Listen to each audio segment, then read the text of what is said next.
نہیں ملتا ہے کہ اس کو آپ بائیکاٹ کریں. اگر آپ عمل نہیں کریں تو کم سے کم تسلیم کریں، اس کو مانیں. یہ ہے اصل ایمان، یہ ہے اصل اسلام. تو صحابہ کرام اسی زمین پر لوٹنے لگے. کیا کرنے لگے؟ لوٹوا بھجسن ہے، ارے گڑکنا، اس پہ مطلب پٹی کھانا، اس طریقے سے کرنے لگے. تو اللہ کے پیارے نبی صلی اللہ علیہ وسلم نے کہا کہ نہیں، تو تیمم ایسے نہیں بلکہ ایسے کرو. اب میں بتاتا ہوں کیسے کرنا ہے. آپ کو پاک مٹی میں مٹی ہونا چاہیے. ایسی چیز سے تیمم جائز نہیں ہے جو آگ کے ذریعے سے جل کر بھون کر راکھ ہو گیا ہو، اس سے جائز نہیں ہے. اب تیمم کیسے کرنا ہے؟ تیمم ایسے کرنا ہے کہ آپ دونوں ہاتھ کو، ہاتھ کی کیا بولتے، اس کو ہتھیلی بولتے، کیا بولتے، تلوار بولتے ہیں بھاشا میں. پاک مٹی پہ یوں ماریں گے. دیکھ لیجیے، دیکھیے پریکٹس کر رہا ہوں. یہ مارا، ایسے جھاڑنا ہے آپ کو. یہ ایسے لے کر کے جہاں تک وضو کا حکم ہے، جہاں تک دیکھ رہے ہاتھ موڑ رہا ہے، وہاں سے اس ہاتھ کو ایسے کر کے ایک بار پھیر لینا ہے، نیچے سے اور اوپر سے. اب یہ بچ گیا، اس کو نیچے سے اوپر سے ایک ہوا. پھر کہا کہ جھاڑ لو، پھر مٹی میں مارو، پھر جھاڑ کے اپنے پورے چہرے پہ مسح کر لو. یہ تیمم ہو گیا. اب کلی نہیں کرنا، ناک میں نہیں ڈالنا، پیر نہیں دھونا ہے.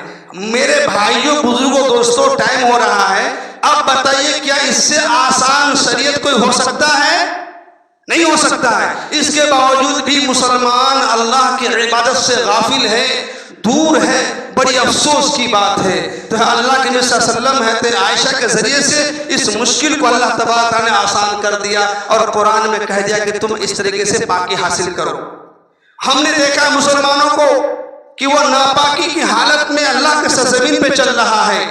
اور یاد رکھو، خود قرآن سبحانہ تعالیٰ نے اعلان فرمایا وَلَا تَمْشِ فِي الْأَرْضِ مَرْحًا، زمین پر اکڑ کر مت چلو، زمین پر ناپاکی کی حالت میں مت چلو. ایسا نہ ہو کہ زمین پہ تم چل رہے ہو، اللہ تعالیٰ تمہارا ٹکٹ وہیں پہ بک کرا دے، تمہاری سانسیں بند ہو جائے اور تم ناپاکی کی حالت میں اللہ سے جا ملو. اللہ تعالیٰ ہم تمام مسلمانوں کو پاکی حاصل کرنے کی توفیق عطا فرمائے. آپ بھی اس بات کو، آپ ٹائم ہو گیا، اس بات کو آپ خود بھی سنیں. مسائل کی باتیں، بہت ساری باتیں رہ گئی ہیں. جیسے آج کل کے زمانے میں نوجوان ہے، مرد ہے، بیوی سے صحبت کر رہا ہے، پتا چلا کہ بیوی حیض کی حالت میں، آپ اس کو غصہ نہ مانیے گا کہ مولوی صاحب کہا کیوں ایسا بولو. نہیں، شریعت نے کہا کہ ایسا بتانا ضروری ہے. حضرت عائشہ کے پاس ایک عورت آئی، پوچھتی ہے کہ اللہ کے نبی صلی اللہ علیہ وسلم، اے میری امہات المومنین میں سے حضرت عائشہ، میں اپنے حیض کی حالت پار کر چکی ہوں، اب پھر بھی خون کے قطرے ٹپک رہے ہیں، میں نماز کیسے پڑھوں، پاکی حاصل کیسے کروں؟ حضرت عائشہ رضی اللہ عنہا نے آپ صلی اللہ علیہ وسلم سے رجوع کیا اس مسائل کو لے کر کے. اللہ کے نبی نے کہا اگر حیض کی مدت ختم ہو گئی، کم سے کم 3 دن، زیادہ 10 دن کے بعد اگر وہ خون آ رہا ہے، وہ عورت کچھا باندھ لے، کپڑا باندھ لے. کپڑا باندھنے کے بعد وہ نماز پڑھ سکتی ہے، جائز ہے. اب کتنا آسان طریقہ بتا دیا. تو حیض کی حالت میں بیوی سے مجامعت کرنا، صحبت کرنا، قرآن اور اللہ کے نبی صلی اللہ علیہ وسلم فرماتے کہ سراسر حرام ہے. تو اس چیز کا ہم احتیاط کریں، انشاءاللہ کریں گے انشاءاللہ تعالیٰ. تو حیض کی حالت میں ایسا گندا کام نہیں کرنا ہے انشاءاللہ تعالیٰ. اللہ تعالیٰ ہم تمام مسلمانوں کو بچنے کی توفیق عطا فرمائے. تو ہم کو نبی کے ذریعے سے، شریعت مطہرہ کے ذریعے سے اسلام کا ایک ایک بات ہم تک جا کے پہنچ چکا ہے. تو میں نے پہلے قرآن پڑھا یا ایھا الذین آمنوا اذا قمتم الی الصلاۃ، اے مسلمانوں جب تم نماز کے لیے چلو، وضو کرنے کے لیے جاؤ تو سب سے پہلے اپنے ہاتھوں کو دھو، کوہنیوں سمیت. اسے کیا کہتے ہیں؟ کوہنی سمیت. دوسرا، پورا چہرہ دھو جہاں سے بال کا جڑ ہے، اور یہ پورا جہاں تک چہرے کے میں حاصل مطلب شریعت نے بتایا ہے وہ پورے کو چہرے دھونا 2 ہوا، اور سر کا مسح کرنا 3 ہوا، اور پیر دھو جہاں تک ہڈی اگڑی ہوئی ہے، ٹخنوں تک پیر دھو لو، تمہارا وضو ہو گیا. تو ایسا اگر کوئی کرتا، میں نے دیکھا بھائی بہت بھائی کو حقر دقر میں، جلدی بازی میں، کہیں دھویا کہیں نہیں دھویا کہ نماز پڑھ لیا. یہ مسائل کو معلوم کرنا ہمارے لیے فرض ہے. اسی لیے کہا کہ پڑھائی کرو، علم حاصل کرو. علم حاصل کرو گے تو علم کے ذریعے سے تم اللہ کی ربوبیت کو پہچان پاؤ گے، اللہ کے نبی کے طریقے کو پہچان پاؤ گے. تو بس میں بات ختم کر رہا ہوں. 2 بھائی ایک کوکھ سے پیدا ہوا، سگا بھائی. ایک بھائی کو مولوی قدوس صاحب نے کہا کہ بابو پڑھ لوگے تو تم مولوی صاحب بن جاؤ گے، تمہیں علم آ جائے گا، شریعت کی جانکاری ہو جائے گی۔ اس بات کو مولوی قدوس کی بات نے اس مولوی صاحب کو، اس بھائی کو سیٹ کر گیا، وہ چلا گیا دارالعلوم مئو یا اور کہیں چلا پڑھنے کے لیے گیا۔ دوسرے بھائی سے کہا تو جانی میاں، بولے 10 سال پرم تر میاں شام پوٹھے پوٹھے اللہ اللہ کرم ہے بھی نہیں کیا؟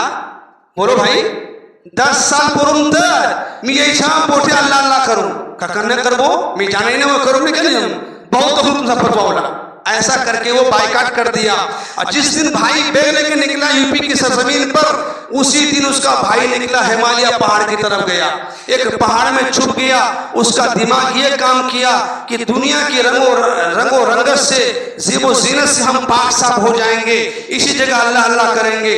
بھائی کی کمپٹیشن میں، بھائی کو ہرانے کے چکر میں وہ 10 سال تک اس پہاڑ کی کھو میں بیٹھ کر اللہ اللہ کر رہا ہے، کہہ رہا لا الہ الا اللہ محمد رسول اللہ، لا الہ الا اللہ محمد رسول اللہ۔ وہی ہگ رہا ہے، وہی کھا رہا ہے، وہی پی رہا ہے، وہی پیشاب کر رہا ہے، سب کچھ اسی جگہ کر رہا ہے۔ 10 سال کے بعد وہ جب مولانا بن کے آیا دانش پور میں تو کھوجتا ہے میرا بھائی کہاں گیا؟ کہا تیرا بھائی تیری کمپٹیشن میں تم سے برابری کرنے کے لیے اس پہاڑ میں اللہ اللہ کر رہا ہے۔ جب وہاں گیا کہا السلام علیکم بھیا، او بولو ہاں، اب منہ نکلے کو وہ بھی نکلا، دونوں بھائی گپ شپ کرتے آیا۔ تو جب مسجد کے لیے آیا تو وہ وضو نہیں کر رہا ہے، جیسے تھا ویسے مسجد میں گھس گیا۔ یہ مولوی صاحب وضو کیا، آیا مسجد میں، پوچھا بھیا ہے تو نماز قبول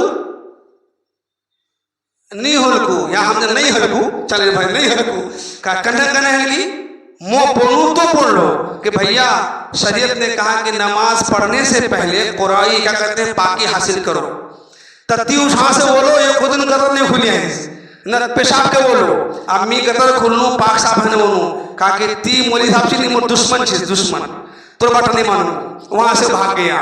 اب وہاں سے کسی اچھے عالم سے رجوع کیا، ہیلو کہا کہ پاکی حاصل کرنے کی کتنی چیزیں ہیں، نماز کے شرائط کیا ہیں، نماز کے اندر شرائط کیا ہے؟ تو کہا کہ بھاؤ تم خود پاک ہو، وضو کرو، جہاں نماز پڑھو بھی پاک صاف ستھرا ہو، جسم پاک ہو، کپڑا پاک ہو۔ کہا کہ مولوی صاحب ملال چھو، کیا مولوی صاحب ملال چھو، سب مولوی بیمان چھو، لیکن یہاں تک وہ مر گیا لیکن نہیں مانا، کیوں؟ اکڑ پر رہ گیا، کمپٹیشن پر رہ گیا۔ لوگوں نے بتایا کہ مولوی صاحب ملاوا نہیں ہے، بلکہ شریعت ایک ہے، اسلام ایک ہے، قرآن ایک ہے۔ قرآن ناپاکی کی حالت میں آدمی اگر کوئی سبحان اللہ الحمدللہ کہنا چاہے تو کہہ سکتا ہے، کوئی کلمہ پڑھنا چاہے ناپاکی کی حالت میں وہ پڑھ سکتا ہے، لیکن قرآن نہیں پڑھ سکتا، قرآن نہیں چھو سکتا، مسجد میں نہیں آ سکتا ہے۔ تو میرے بھائی دوستو، کچھ نوجوانوں کی فرمائش تھی، خواہش تھی کچھ مسائل کی باتیں ہو جائے۔ الحمدللہ ثم الحمدللہ آپ کے سامنے بڑے اچھے مسائل آ گئے۔ اللہ تعالی ہم تمام مسلمانوں کو توفیق عطا فرمائے۔ سبحان اللہ بحمدہ عدد خلقہ وزنۃ عرشہ وما البلاغ۔